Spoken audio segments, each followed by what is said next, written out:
Spring is my favourite time of year because there's so much to be cracking on with here in the garden. Things are growing apace and there's lots, and I mean loads, to be sowing. So let me show you some of my favourites. Let's get started with some warm season crops, starting with my personal favourite, zucchini or courgettes. Now, zucchini are perhaps the most abundant of all the vegetables. They keep pumping out the fruits, and your job is simply to keep picking them. I also see them as a bit like a garden-grown currency. You can share them with friends and neighbours in exchange for, say, watering your plants while you take a well-earned break. And who doesn't love getting fresh, homegrown food? So I'm going to sow the seeds into these really big, chunky plug trays here, which should give them enough space to continue growing until they're good to plant out after your last frost date. However, if they do outgrow these plug trays, it's easy enough to just pot them on until they are good to plant outside. Now, if we take a look at the seeds, we can see they're nice and big and chunky. Common advice has it that you should sow them on their sides like this rather than flat, because otherwise the water collects on top of the seed and that'll cause it to rot. I'm not so sure. I think if you sow them at the right time, then they'll be good and growing away strongly and you don't need to worry about that. So all I'm going to do is simply dibber a hole with my fingers about an inch or so, 2 centimetres deep, pop the seed in and then just cover it back over. Squash are sown in exactly the same way as zucchini or courgettes, and I've got 2 types to sow here, including the absolute royalty of taste and flavour, a crown prince squash. Absolutely intensely rich flesh. Thoroughly recommend it. So I'm using the same tray here, and this is an all-purpose potting mix that is peat-free. Same depth again, just pop them in. And if you're going to use the same plug tray, do be sure to label them up as you go along so you don't mix them up. Once I've given these a good drink, I will take them indoors to germinate where it's a little bit warmer, and then the moment they poke through, they will be back out here on the greenhouse bench. Now, incidentally, if you're interested in learning more about growing any of the vegetables we will be sowing today, then we've got all sorts of sowing to harvest videos on them, and I will pop links to those in the video description below. Right then, beans, and every garden needs beans. I'm going to be sowing climbing or pole beans. Now, last year I grew 2 types of climbing beans. I grew some runner beans and also some French beans, also known as filet or fine beans. It's worth growing 2 different types of beans like this, because if one suffers due to unseasonable heat or indeed chill, then there's always the other to fall back on. Generally, runner beans tend to prefer it slightly cooler, and French beans seem to thrive in the heat, though last year in my garden the opposite seemed to be true, so I'm not sure what was going on there. Anyway, it pays to have 2 varieties so you've got something to fall back on. Beans can be sown later in spring, directly where they are to grow, but I like to get a bit of a head start by sowing them into these sort of plug trays here, and again I'm just using an all-purpose potting mix. So these seeds are a little bit bigger, so I'm just sowing the seeds about an inch or 2 centimetres deep, and again I'm using an all-purpose peat-free potting mix. Now, I wouldn't obsess about how deep the seeds go. Generally, as a general rule of thumb, it's good to get the same depth of potting mix over the top of the seed as the size of the seed itself. The young plants will be planted out after my last frost date, once they've been properly hardened off. Hardening off just means acclimatising your plants to the outdoor conditions over about a week or so, and you can do that simply by leaving them outside in a sheltered spot for progressively longer over that week. If you can't guarantee a frost-free environment, then just sow the beans a bit later in spring when it's a bit warmer. The plants will soon catch up with those sown earlier on.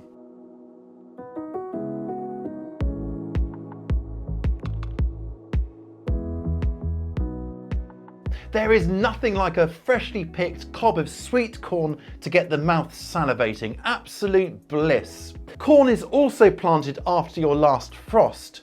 Now, last summer here we had an unusually hot and blistering summer, but usually our summers are a lot cooler.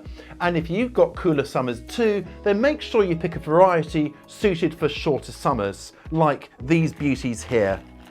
Corn can also be sown direct in late spring where it's going to grow. I prefer to start them in plug trays just to get that bit of early start. And again, it's just dibbering a hole and getting one seed into each dibbered hole like that. These will be germinated and grown on in the greenhouse here, but if we do get a bit of a frost or cold spell, then I'll just move them inside until that's over with. One thing to watch out for with corn seeds is mice, which can snaffle the seeds really quickly overnight. One way to get around this is just to pop your sown seeds into some sort of lidded container, or a propagator with lid would work well as well, and just keep it shut until the seedlings push through.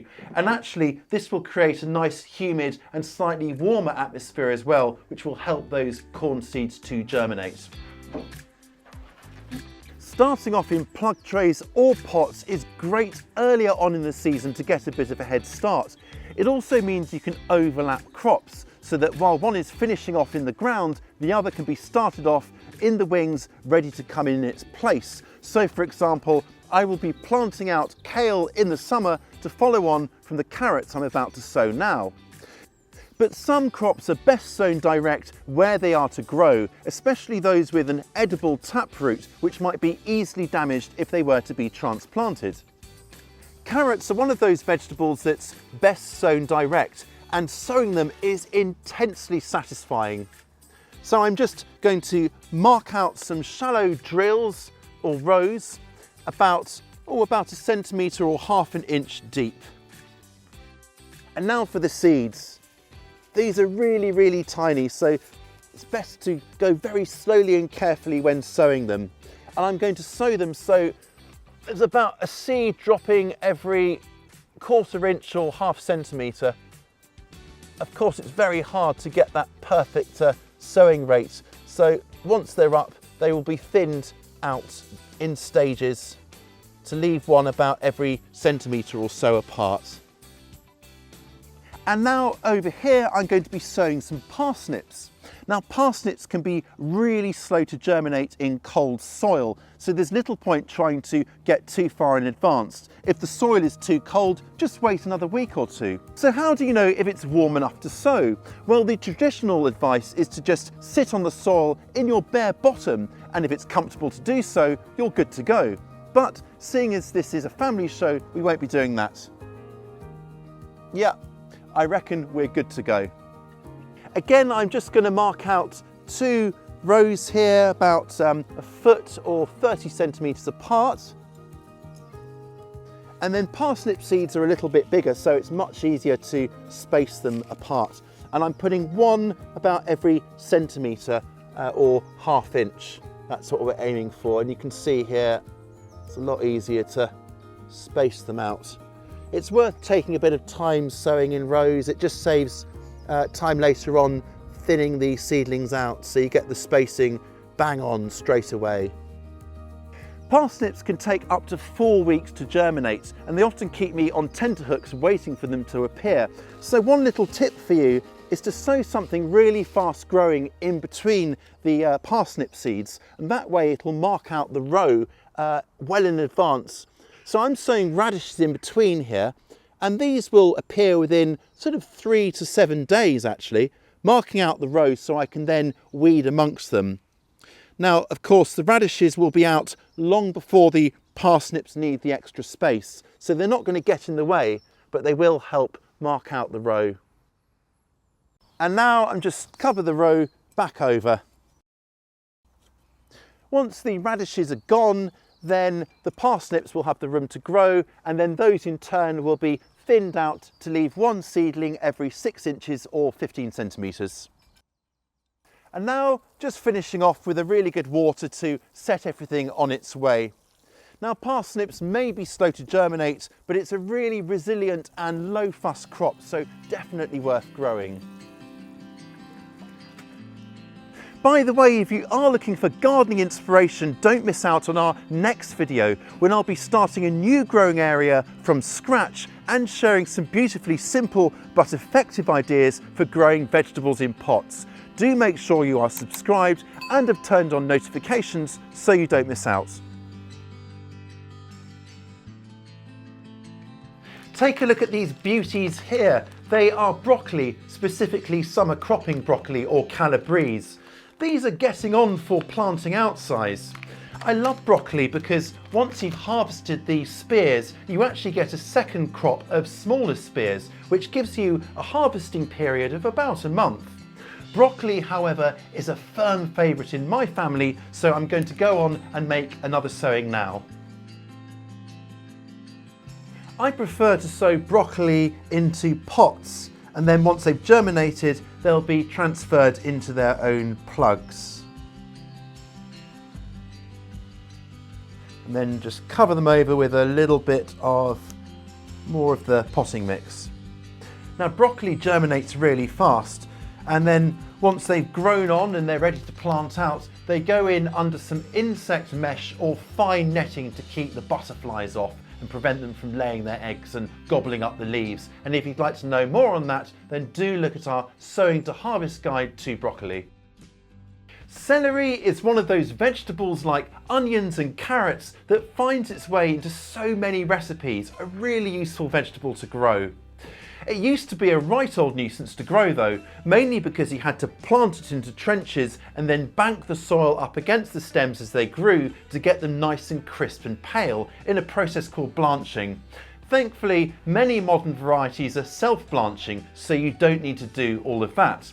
These guys are planted in a block with the plants about 10 inches or 25 centimetres apart from each other in both directions. Keep your celery really well watered, because celery was originally a marshland plant and so loves this really wet conditions at its roots, and do protect them from slugs because of that.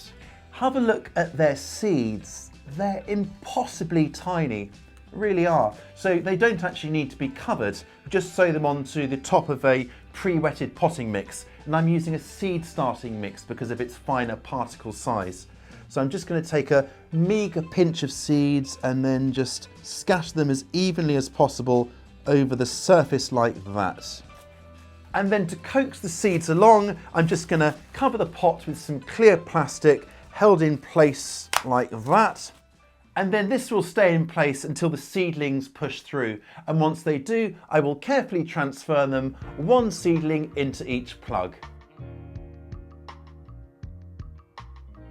These here are the last of my winter leeks. Now, leeks are hardy old souls, and while they might look a bit battered by the end of winter, they will often put on renewed growth in spring to give a late crop. And these guys will be lifted in the next few weeks. They're almost good.